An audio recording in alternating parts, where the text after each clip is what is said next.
బుగ్గ మీద వెచ్చని సిగ్గు వచ్చినప్పుడు దానిని అడుగు, ఎర్రదనం అంటే చెబుతుంది.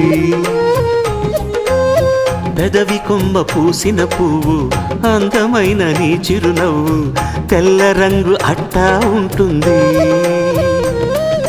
నీలో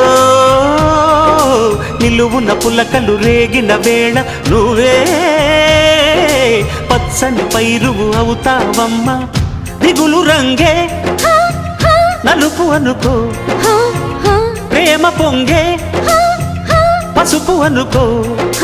భావాలను గమనిస్తుంటే ప్రతి రంగును చూస్తున్నట్టే, చూపులు ఎవరివైనా చూపించే లోకం ఒకటి. నేస్తమా ఇద్దరి లోకం ఒకటే లేవమ్మా, అందుకే నా కన్నులతో లోకం చూడమ్మా.